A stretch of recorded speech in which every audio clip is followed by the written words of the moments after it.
Welcome to AARP, Arizona Hispanic Connection. Educate. Celebrate. Connect.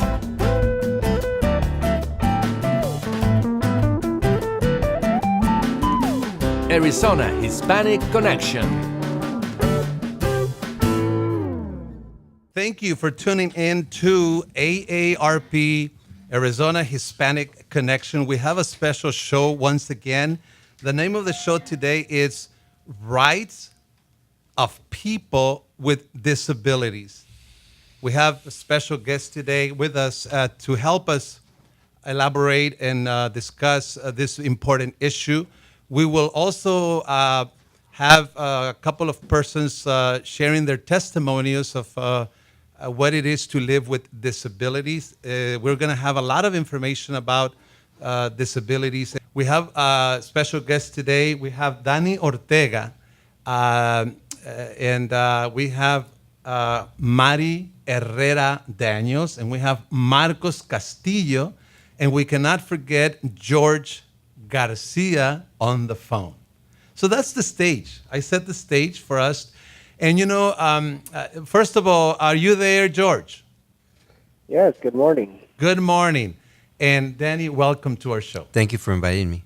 Mari. Thank you so very much, David. And Marcos. Thank you very much. Te ves bien bañadito. You just showered, looks like. Apenitas. All right, good. Okay, let's address this matter. I have, I don't know if it's a quote, but I know John F. Kennedy said these words. USA could not declare itself the champion of freedom throughout the world while maintaining a system of racial inequality at home. That's what he said. And then sometime later, he was killed.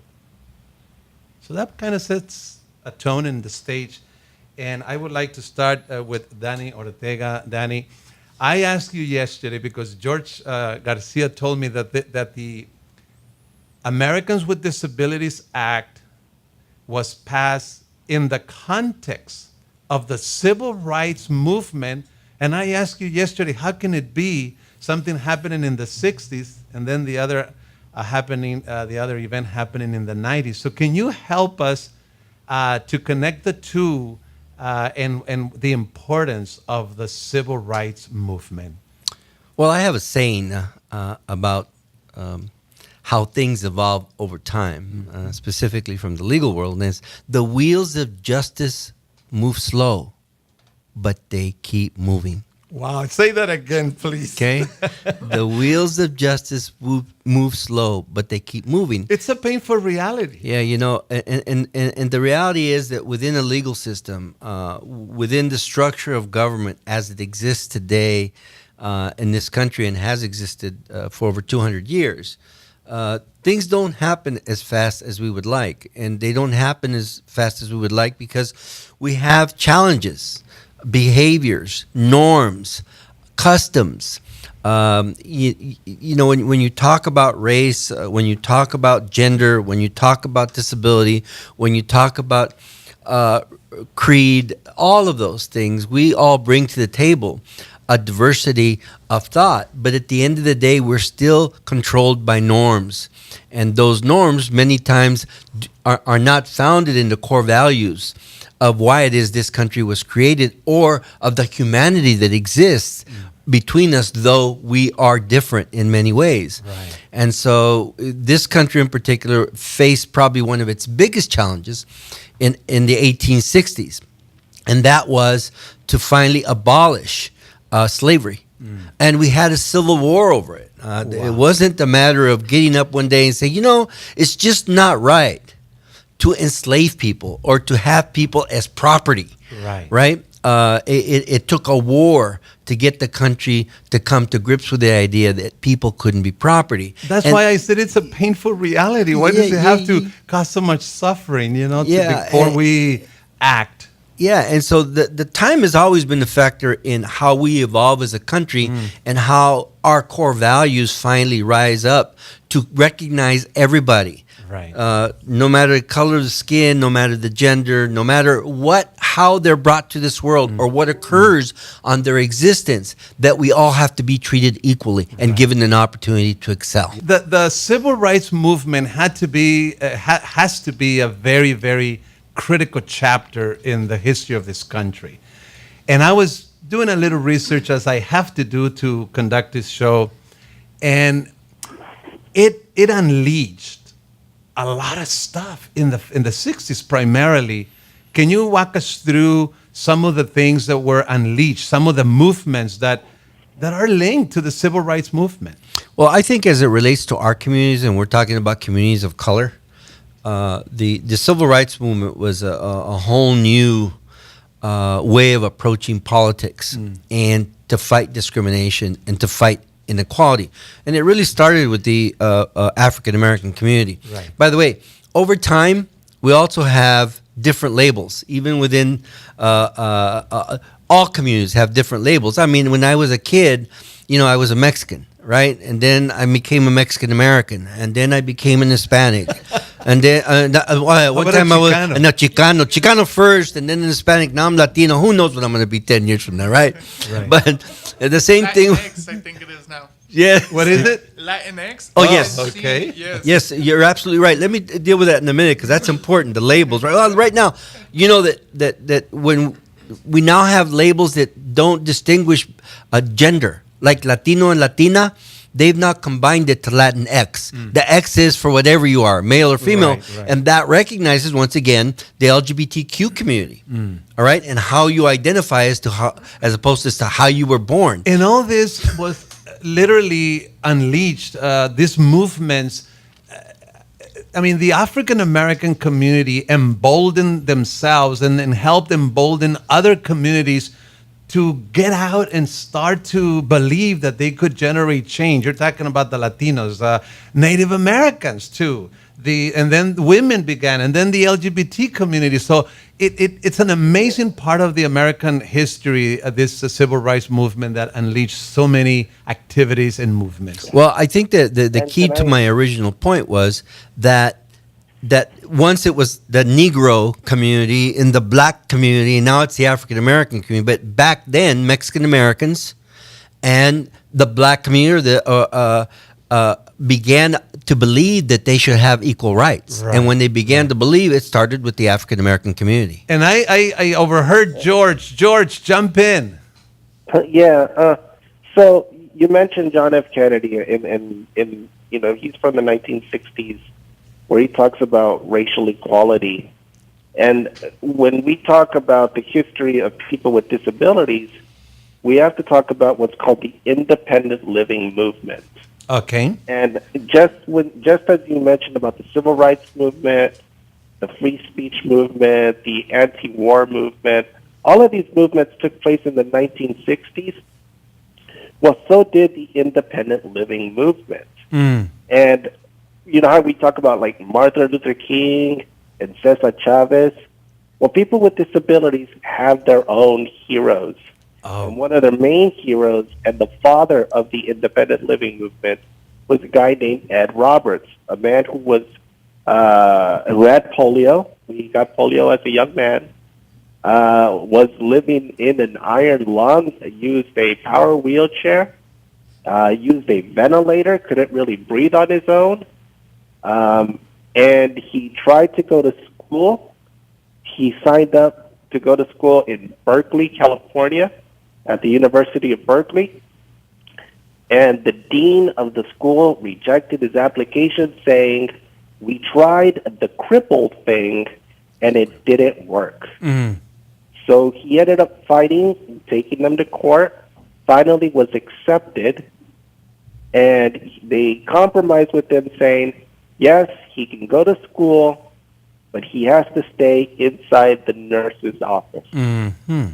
And once he starts going to school, other people with disabilities start seeing that, hey, if he can go to school, I could go. And pretty soon that nurse's office became this hub of people with disabilities, all of them wanting to stay in that same area. And they started having these conversations as to what does it mean to be a person with a disability? Can we make our own decisions? Do we have rights as well as everyone else? Should places be accessible? And should we have the rights to employment? We're talking about people being discriminated against because of their disabilities. Right. And he's the one that started this whole movement called the independent living movement, where people started, fighting for their rights, asking for more services, accessibility. And so just as, and this took place in the 1960s in Berkeley, California. Wow, also in the 1960s. Now there is the connection that I was looking for. And if you look at what's going on in Berkeley, California at this time, you have the free speech movement where students were protesting because the university decided to ban all political speech inside the university. We had the anti-war movement. We had the civil rights movement and what was called the counterculture revolution. Right. So, think about it. Ed Roberts is right there in the middle of everything. And he starts getting these ideas, just like the civil rights movement fomented the beginning of the women's movement, the free speech movement that really united left and right together during this time. He's all there in the middle of it, and and that's where he starts the first Centers for Independent Living, which ultimately led to funding from laws from like the 1973 Rehab Act, other laws, and then eventually the Americans with Disabilities Act. And George, we'll that's an amazing part of history there. Thank you, George. I've been given the signal that we have to go on break. You are listening to AARP Arizona Hispanic Connection. We are addressing today rights of people with disabilities. We'll be right back. Welcome to AARP Arizona Hispanic Connection. Educate. Celebrate. Connect.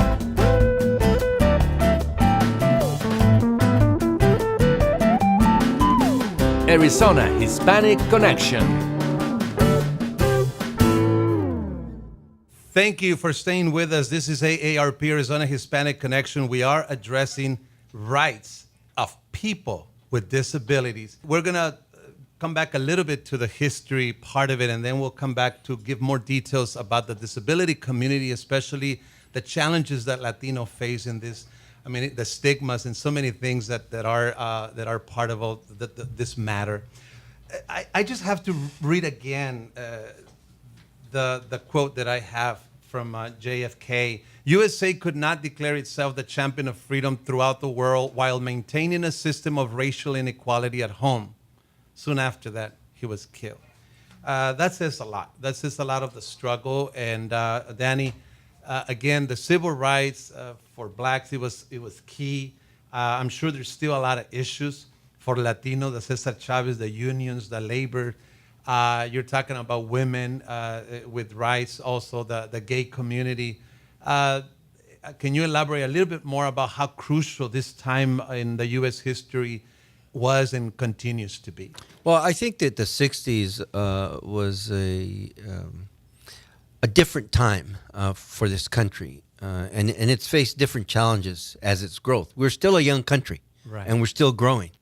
But at the end of the day, people began to recognize that they weren't being allowed to grow to their potential because of the discriminatory acts, laws, all of the things that the inequality that President Kennedy talked about, racial inequality, was just a part of our culture. You began to believe as a Mexican American back then that you worked after you got out of the 8th grade, or you worked after you got out of high school, that you didn't have the opportunity to go on to college because you just simply didn't have it. Those schools were for other people. To me, it was that's as my mom used to say, "Mijo, ¿de dónde vamos a sacar el dinero para pagar que vayas a la escuela? Right. Eso es para los ricos. And what that meant, so how are we going to be able to afford to send you to school? That's for rich people. And for us, rich people, we're Anglos. Yeah. Right. And you know, Danny, the coin has two sides, and there's still a lot of suffering. There's still a lot of things we don't like that take place in our country, especially these days. But on the other hand, when the Constitution has to be the solid foundation that serve as the anchor from which a lot of people clinch to, right? To believe. And like you said, the word believe, just to believe that you can advocate, just to believe that you can go out on the street to fight for rights, just the concept of believing, it's an amazing thing and a powerful one too. Yeah, but we have to remember that this country was, the documents that this country was created under, which is the Constitution, the Declaration of Independence, these were written by people who set out the core values of what we were going to be as a country, but they were slave owners. Okay? Right. So you see the contradiction here? So it came in the 60s when we finally, in the 1960s, when we finally began to realize that those documents meant something. Right. And they meant something for everybody, not just for a Right. few. I would like to come back and Mari, if you can help us to understand a little bit about numbers and the experience of Latinos with disabilities. How are we doing? How are the struggles? Well, when you look at the snapshot of Latinos with disabilities, well, one, we're the fastest growing ethnic group in the United States, Latinos in general. Right. We know that. Two, compared to other groups, Latinos have the lowest level of education attainment and the highest dropout rates. That's no surprise either. And then thirdly, we're the most likely to live near or below poverty level, and we're overrepresented in dangerous and manual service occupations. So when you look at the facts that number two, we have the lowest education attainment, and that we're the highest in manual labor, and then the poverty, that we're most likely to be exposed to violence and crime, then it's no surprise that the 2000 census shows that 24% of working age Latinos had a disability compared to 16.2% of working non-Hispanics. So we're the ones most at danger because we're the ones that are going to go up on your roof and fix it. We're the ones that are going to work in the fields. And potentially suffer an accident. Correct. Right. Correct. And as an individual, Phil Pangrazio from the Ability 360 Center, his famous quote is, "We're all just one accident away from a disability." Right. And when you look at Latinos, our work conditions, the areas in which we're most likely to live, we're just one accident away. We have to go on our second break. This is AARP, Arizona Hispanic Connection. We'll be right back. Welcome to AARP, Arizona Hispanic Connection. Educate. Celebrate. Connect.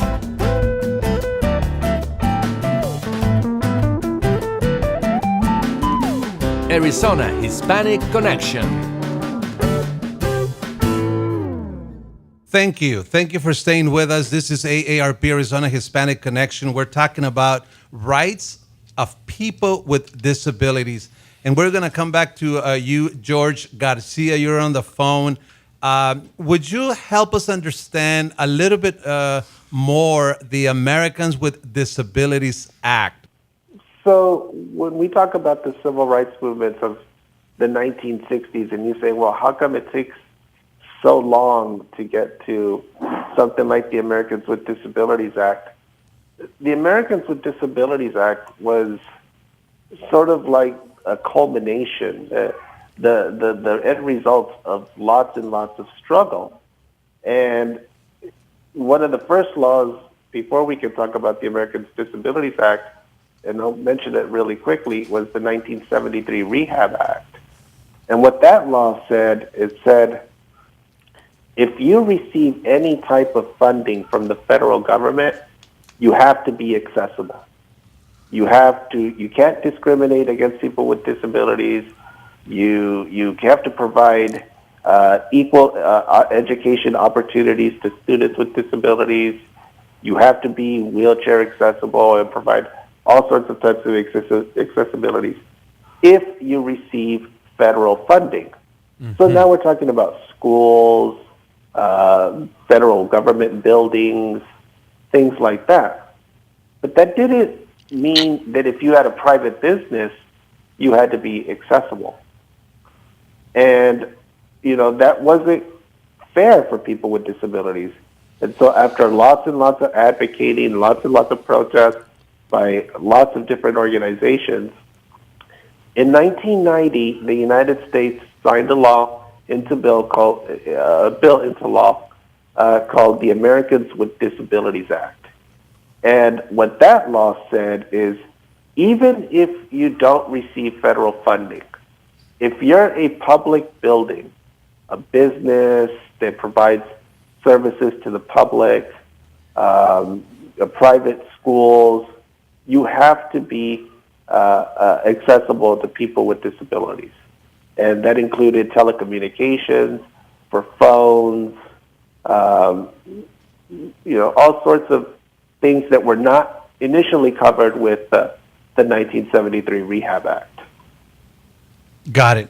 And George, what is the independent living philosophy? I know that you sent me a PowerPoint. I reviewed it a little bit, and there's a slide there that talks about the independent living philosophy. What is it?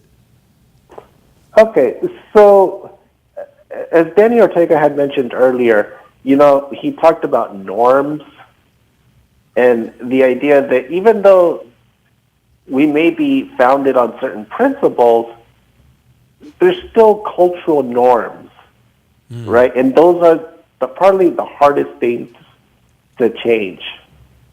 And when it came to people with disabilities and how people viewed people with disabilities, and again, this comes back to even like the Latino way of looking at things as far as people with disabilities is, especially like in my experience, I have a disability. I'm also a quadriplegic, paralyzed from the neck down.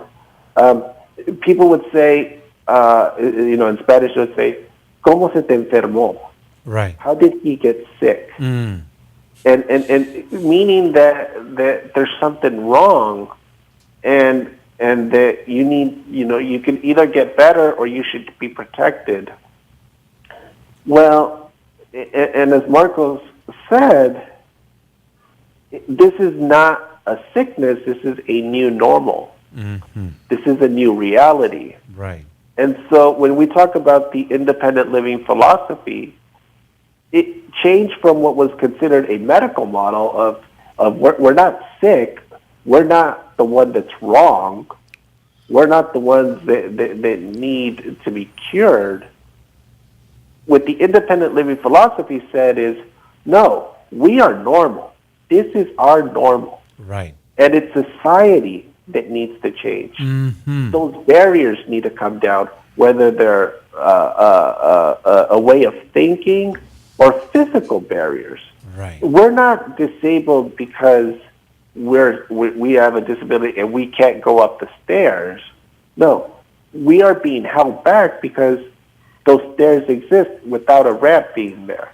And Wow. if society changes, if society is willing to accept us and make the changes necessary to make universal design so that everybody can be accessible, or everybody can enter the building, everybody can participate, then how we're able to move really doesn't matter. Yes, I go ahead, think what's Dan. important here is on kind of a parallel. It's because you were of a different color of skin, you simply weren't smart enough. Okay? You simply weren't capable enough as those who were the majority in this country. I mean, so we had to deal with this situation. Some with disabilities and a new norm. Well, our norm was, well, that those colleges weren't made for us to go to, right? Simply because of the norm, not because we weren't capable. Well, And it's still also something that's going on nowadays, because a study just came out by a conservative group last year that said that Hispanics have a lower IQ than all other races, and so that's another form of discrimination that's still happening now. And I think that those norms, those ideas, those beliefs, right? Really set up barriers. And with disabilities, it's physical. With those of us who don't have disabilities, it's mental. I mean, you begin to believe these things that because you are this color, you're not capable of succeeding the way others do. So these barriers of concepts that a society may adopt, they become powerful. And I'll say it again, barriers that it takes sometimes years for people to break through and centuries. Centuries. That's unbelievable. That's why I believe that freedom to think is unbelievable. To be able to think, to bring in new concepts, new ideas. And the people, that's why I always say thank you for your service. I love this phrase because yes, we have used this phrase for military personnel who have served, but so many people in the world, in the country, have done so much to move us forward, to make us to strengthen us, to help us to dare to think and to act and to inspire and to join movements to create change. Well, and we in our community perpetuate those barriers. And at the end of the day, whether it be physical or social or mental, whatever it is, we need to knock down barriers, and that was what the civil rights movement was all about. But this is so practical that it goes even to a parent, the way we talk to our children, Yes. in the different scenarios. We have to go on our last break. Thank you so much. This is AARP Arizona Hispanic Connection. We'll be right back. Welcome to AARP Arizona Hispanic Connection. Educate. Celebrate. Connect.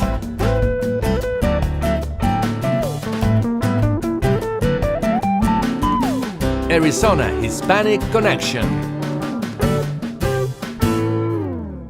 Thank you very much for staying with us. This is AARP Arizona Hispanic Connection. We are addressing a very important subject, rights of people with disabilities. And we have had the pleasure of having Danny Ortega, who has been expounding on the civil rights movement and as the context that triggers so many movements for people who started believing that they did not have to accept their situation and that they could advocate and fight for what had a solid foundation in the U.S. Constitution, basically. Because if we don't have the Constitution, we wouldn't have a basis to kind of argue, because it would just be me against you. But that document is there as a solid foundation to dare to believe that we can change. And amazing, isn't it, Danny? Yes. What was important about the 60s is people's belief that they were equal. Simple. Equality is basically, if you had to summarize the Constitution, it would have to be equality, right? At the end of the day, that I have the same opportunities, Right. despite the color of my skin, despite gender, despite a whole bunch of other things, to be successful, to succeed if I simply were allowed to work hard to get there. Right. I wasn't asking for any handouts. I was simply asking for the opportunity to use those abilities that I was given as a human being to not only help myself, my family, and my community in this country. And one of the things that I found interesting about the 60s and the 70s was language was also very important. Of course, labels, I already dealt with labels, right? And they change all the time. I find myself in different groups for different reasons. And one of the things that I feel most inept about, like I'm feeling right now, this is the truth. I'm feeling inept because I don't know the language of the Right. community that deals with And disabilities. it's interesting because I asked my colleague regarding the name, how to name this show, and I said something like the rights of the disabled. And then I check with you, Martin. I check with him and says, no, you can't use that phrase because not everyone who has a disability is disabled. So we started kind of moving and going around finding the right wording to use. So maybe we can get some help. So on language, that, right? so right. I mean, I got very involved with the LGBTQ community as a member of the Latino community. Right, you know, coalitions, and we need coalitions. By the way, we need to always come together. I find this show very inspiring, despite the fact that I did not want to get up at 7 in the morning to be at this show.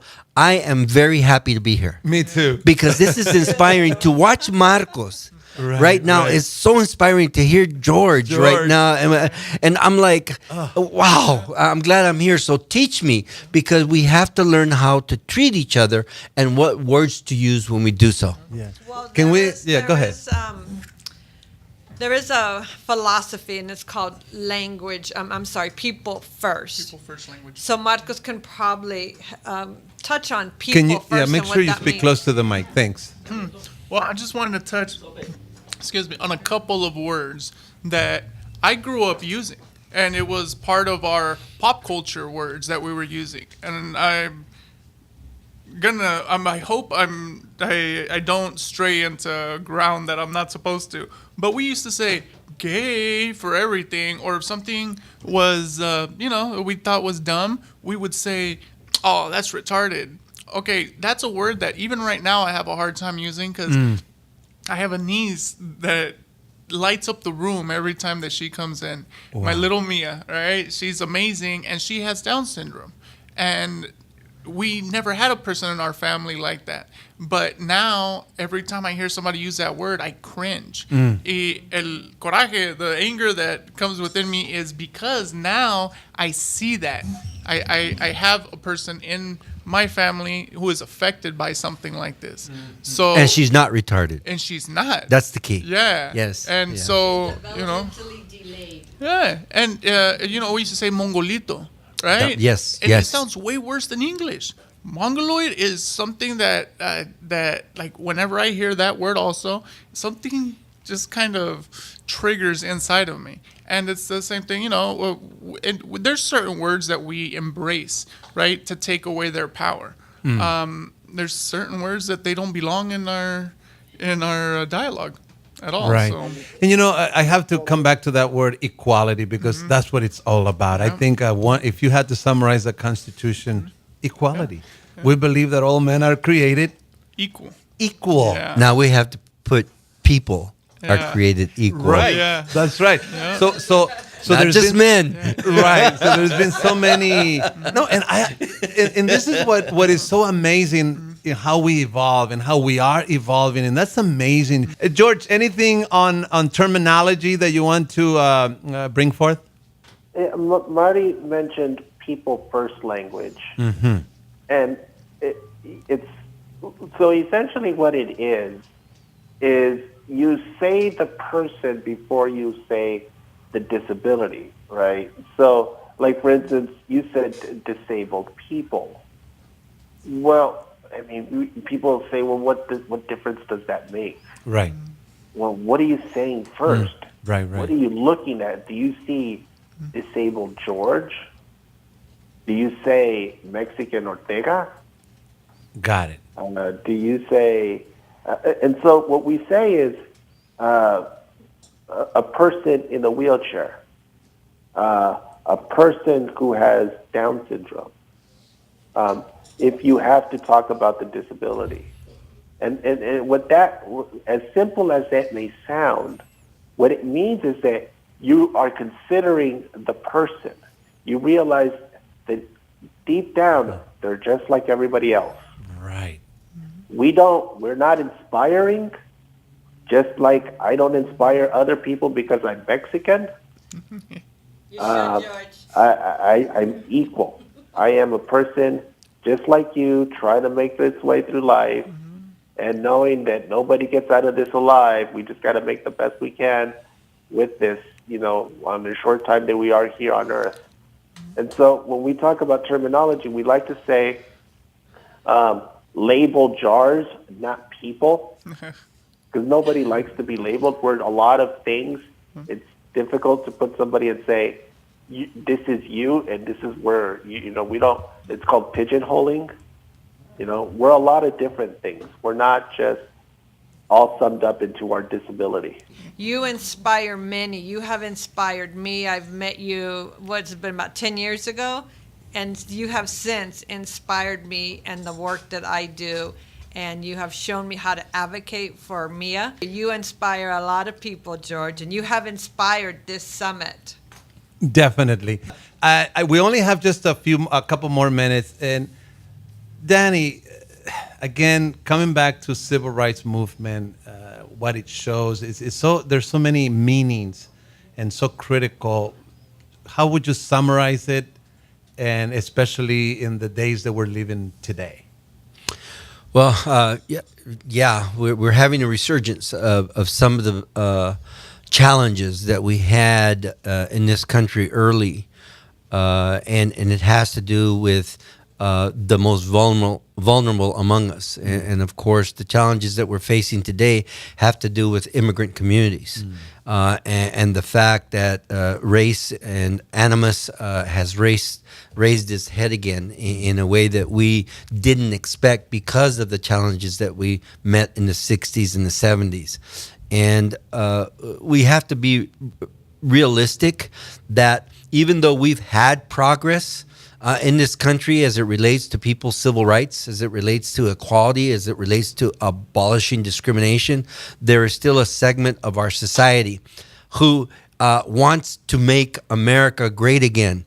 And what that means is that they want it to go back to what it used to be, not what it is today. And to go back to what it used to be is exactly what we don't want. It's not a good place It's to go. not a good place because of the racial animus, because of the inequality, and because all of the things that we fought so hard. But you can't deal with a hurt if you don't know where it is, right? You can't deal with disease if you don't know what it is. And you can't deal with racial animus or gender animus or things of that nature unless you know where it is. And I think this is a great opportunity for all Americans to see what's going on around this country and how we can make it better, no different than the 60s and the 70s. Thank you so very much. All right, we have to go. Thank you, Danny, George, Mari, and then Marcos. I really enjoyed this show. I think it's very inspiring, as Danny said. Thank you so much. This was AARP Arizona Hispanic Connection. Have a great day.